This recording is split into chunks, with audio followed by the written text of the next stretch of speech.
what is passive investing, what is active investing, what is in vogue right now, and we're going to do basically 5, 6, 8 minutes of talking about that topic, and then the next topic is going to be a different one, so we can create some content for our channel. So with that said, let's see our first screenshot. So active versus passive investing, what's the difference? Well, there's quite a bit of a difference. Passive investing is something that you're literally passive. You're not getting in and out of things. You're not buying and selling every single second of the day, or at least 10 times a day or week or whatever. And it's done through different types of investing instruments. And active investing, obviously, the name is pretty clear, or the word active means you're a lot more active. Means you have to make more decisions, and the more decisions you make, the more chances you will have of being wrong. I mean, that's a fact. And so on the next screenshots, you guys will see, and you guys can watch this on replay, slow it down if I go too fast, because sometimes, Chris, I have a habit, just like anything else. I think everybody knows what I know. Yep. And then, you got to remember, I go, you need to stop me when I do that. The easiest thing to do is just think that you're the teacher and you have to teach the explanation. So you want to make sure that you give a good, well-rounded explanation of whatever topic is on screen or whatever you're mentioning. Absolutely. And I think that'll help build that foundational knowledge. I love this comment right here. Jose Pina says, someone told me trade with the chart, not with your heart. We're going to get there, Jose, but I 1,000,000% agree with that. Like not even million, billion%, if there is such a thing. So key takeaways and then I'm going to put up the pros and cons for passive investing and active investing, and which one is for you, right? You can do both. Like personally speaking, I'm a hybrid version of that because of my age now. Initially, I was very active. Now I have 4 different portfolios. One is buy and hold and good stocks, right? No junk, no pennies, none of that, hocus pocus stuff. You have to have obviously growth oriented stocks in there. That's the passive part. You buy and hold, you don't touch that much. Then there is a middle ground, and then there's the active part, which I will share my trading screen with you guys, what I do on a day-to-day basis. Okay, active so why don't you talk about what is passive investing? Okay. And what are the advantages of passive investing? Absolutely, yeah. So, key takeaways, we'll put that back up later, but advantages and disadvantages of passive and active investing. Passive investing advantages are ultra low fees, meaning you're not in and out. Again, people, Robinhood and Schwab and all Ameritrade and Webull, they all say no commission trading. It is not no commission trading. There is slippage. What they're doing is they're making money on your order flow. Okay. So when it comes to no commission, yes, you don't see the commission on it. But then if I'm buying a stock versus you buying a stock, I'm definitely buying it cheaper than you because I have direct access to marketplaces as opposed to you going through a Robinhood. Otherwise, how is Robinhood making money, or how is Webull making money, right? So when it comes to passive investing, there is 3 major points: ultra low fees, like the commissions that we talked about. Transparency, it's always clear which asset or index fund. So passive investing mostly is done through index funds, something called ETFs. ETF stands for exchange traded funds, and those are the benchmarks actually that I compare my active investing to the passive part.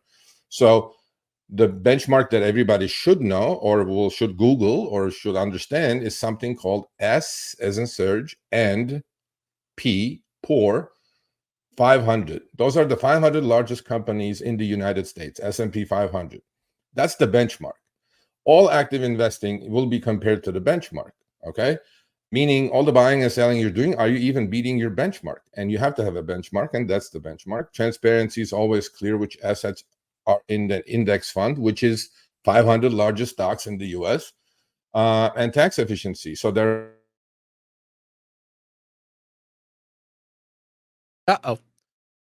I think Sergio just got knocked out. So I'll take this over. Again, what we're talking about right now is the advantages and disadvantages of passive investing. So basically, until Sergio comes back, then we will go on to that. So passive investing disadvantages can be that it's too limited. So passive funds are limited to a specific index or predetermined set of investments with little no variance. Thus, investors are locked into these holdings no matter what happens in the market. So it's very limited. Small returns. So by definitions, these passive funds will pretty much never beat the market, even during times of turmoil, as their core holdings are locked into tracking of the market. He had a power outage, so hopefully he'll be back on in a little bit. Um, he could always come on the cell phone. So hold on, let me see if I can bring him back on. Um, I'm on the cell phone. All right. So, and then reliance on others. So, because passive investors generally rely on fund managers to make decisions, they specifically don't get to say what they're invested in. And then, so that is the passive side of investing. And then the active investing, which is obviously the counter of passive. There's going to be a lot of advantages and disadvantages to that. And as Sergio said, he's a hybrid. So you could take it however you want, whatever's more geared towards you. The easiest thing to do is always see what your financial goals are. Where are you in age? Close to retirement? Are you further from that? There's a lot of different things that you could do. Are you going to be a little bit more aggressive, which means you're going to take a little bit more chance?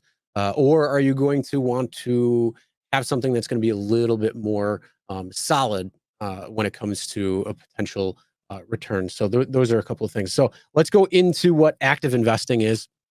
Active investing is going to have some advantages, and that's going to be the flexibility of it, the hedging and tax management.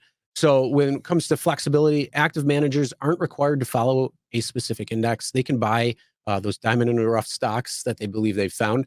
So there could be a potential stock that you say, hey, this is a great opportunity, and the trends are looking proper for us. And we're going to talk a lot about that. Sergio is, and so he's going to be able to break that down a lot more. When it comes to hedging, active managers can also hedge their bets using various techniques such as short sales or put options, which is trading differently. And clearly, we're going to talk about when it comes to options trading. These are types of things that you may be listening with zero experience and being like, what is that? What is a call option? What is a short sale? What's a put?